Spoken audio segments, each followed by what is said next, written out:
So I will admit, I was wrong about Blue Lock. This could very well be recency bias, and you know what? It very well might be, but I don't care. I'm making this video anyway. I don't want to say that this is the greatest sports anime of all time. I've seen Hajime no Ippo and Slam Dunk, for example, but there's a chance that this may be. And I think it's very ironic because of the video I made on Aoshi. I kinda said Blue Lock doesn't have depth and that makes it worse, and although half of that may be true, it doesn't make it worse.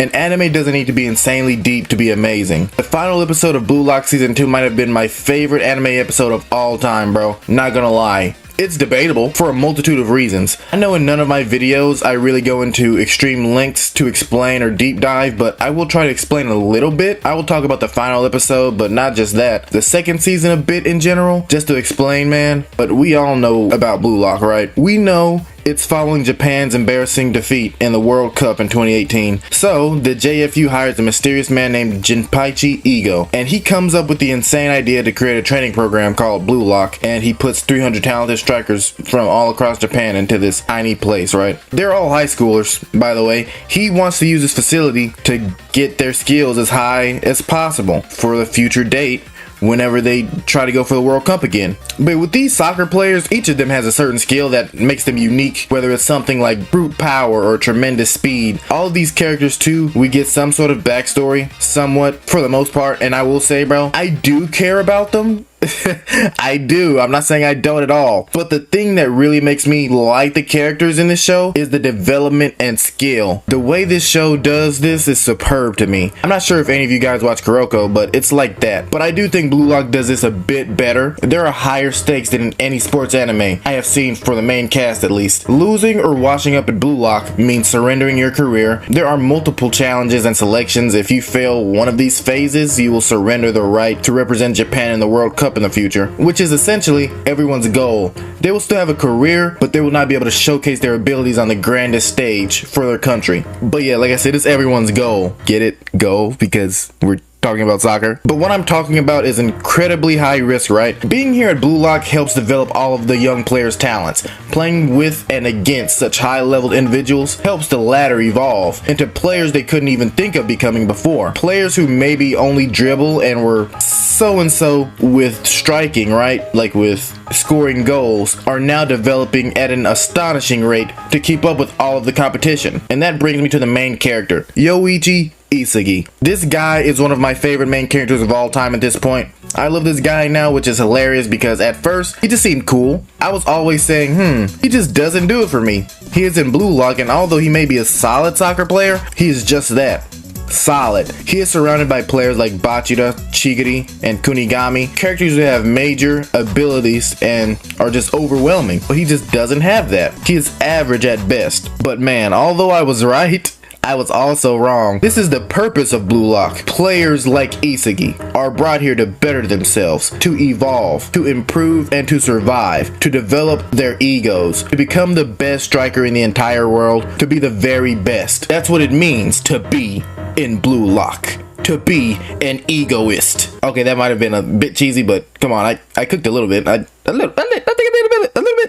But Isagi at this point, from what I have seen, still isn't more particularly skilled than the other players, and he himself even knows that. But he has to adapt and play off of these amazing players, learn things on the fly in these matches. His weapon, well, his main skill, they call it weapons in the show, and I've told myself I will not call it that. His main skill or ability is his awareness and his direct shot, which at first I thought was pretty whack compared to the rest of the cast, but those attempts he have to strike are fucking money, bro. Isagi started off the series as a character with some confidence, but not at the level his confidence is at now. He used to try to set up his teammates, but now he and just about every other player in Blue Lock play for two things, bro. To win, of course, but the number one thing is to score. And that is actually fire to me because it's not power of friendship stuff. The entire team has egos and are trying to better themselves. That was a crazy little ramble. I apologize for that. But before I get to the season 2 finale, let me talk about my 5 favorite characters in this series in order, probably. Number 5, Hiyoma Chigiri, the fastest striker in Blue Lock. He may not be the most skilled, but that's fine. His strength are in his legs, and he takes pride in that. At number 4, this may shock some people and cause them to click off, I have Rin Itoshi. I don't care what anyone says about the next part that I say. I am not big in the Blue Lock community yet, so I don't know how players are viewed, but Rin is easily the best, bro. Isagi says it, everyone in the show says it. There isn't a shot the man cannot hit. He's an absolute dog. Number 3, we have Meguru Bachida. His playing style is one of the coolest in the entire anime. His dribbling is what makes people in rematch do what they do, honestly, and it pisses me off. But hey, I will not take that away from the fact that he is awesome. Number 2, Yoichi Isagi, the main character. I won't say much about him because I had a whole little tangent about him earlier. And finally, number 1, brother, Seishiro Nagi. He just has so much sauce, and his ability to me is the coolest in all. Ball control on the surface sounds a bit lame, but this anime makes it look the coolest of all, bro. And now finally, let's talk about season 2. This isn't going to be too long, and I'm not going to go too in depth to it. I'm just going to talk about my thoughts and what I thought about it overall. And I did recently finish this, but this is really me talking from memory now at this point. So it is revealed, I'm not sure if it was at the end of last season or the beginning of season 2, but Ego announced that Blue Lock would be holding an exhibition match, and it would be against the Japan U20 team because Ego was given all of this money to help reform Japanese soccer.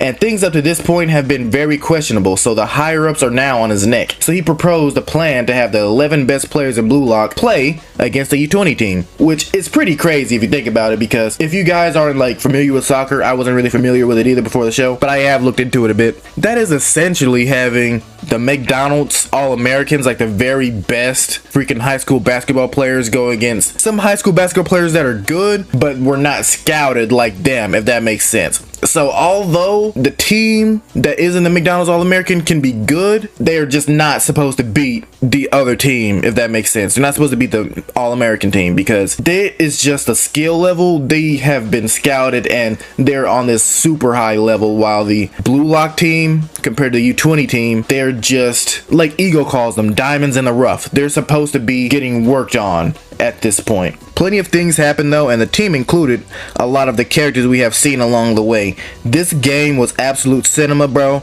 I haven't talked about 2 of the main things this season either. It's the fact that the U20 team has added 2 players that weren't originally on there. Sai Itoshi and Shido, a character who just nearly got let out of my favorite characters list. I'm assuming if you're watching this, I don't have to go too deep into these characters because you've seen it already, but I really found Sai and Rin's story interesting because although Blue Lock has some backstories, even some that were emotional, such as Chigiri's, I like the Itoshi brother story, and they met in this game on the grandest of scales. They never talked or saw each other. This game was the first time they did in a while, bro, and it did not disappoint. From Nagi's first goal to Rin's second, and even the sense of doubt, I genuinely believe Blue Lock would lose a few times, but I will reference some of my favorite moments. And you know what? I'm sorry if I ramble a bit. At one point in the match where things were really dire, Team Blue Lock was starting to lose morale. So Isagi asked Ego what can they do and how can Blue Lock survive. Ego, even in my opinion, lost hope after a certain point. And his answer to Isagi was something along the lines of, "Oh, we have already won because we have the world's eyes on us. Every striker in Blue Lock will get signed to a college or some place to keep playing soccer, and this will still create the best striker," which came from Blue Lock. Then Isagi was like, "Bitch, I don't care about that. I want to win. We want to win. My ego is too big for this. That is what you taught us. So let's win." I think this got the team hyped up and Ego as well. Well, second and lastly, the very end of the match, bro. We know that Rin went berserk, and I thought that the team was going to lose the match after Rin missed a goal in the final seconds, but I was wrong, brother. Yoichi Isagi proves me wrong about my thoughts towards him every single time. He didn't score once the entire match, but when Blue Lock needed a goal the most, he delivered, bro. And I will say once again, he isn't the best player, but he finds himself at the best spots, in the best moments, and he always delivers. This final scene in the final episode gave me goosebumps. I know that people talked about how bad the animation was for the season, and I understand. Before, like the past 2 episodes up to this point, it did not look great, but that final episode was a top 3 anime episode ever for me, bro. Everyone got so emotional after Blue Lock won. Hell, even Ego did. I felt like I was in the crowd watching this game.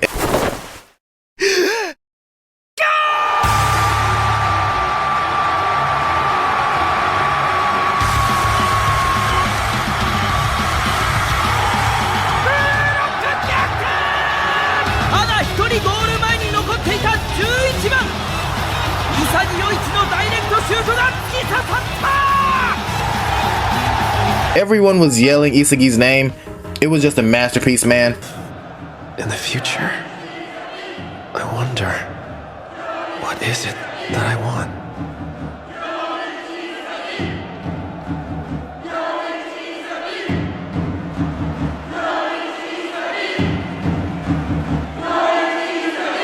The final goal against the U20s, not many anime moments will beat that. I am sorry. But yeah, bro, I guess that's about it. I just really needed to talk about Blue Lock because I was not the biggest fan of Blue Lock at first. I will admit it to you here and as clear as day. But it is still really, really entertaining, bro.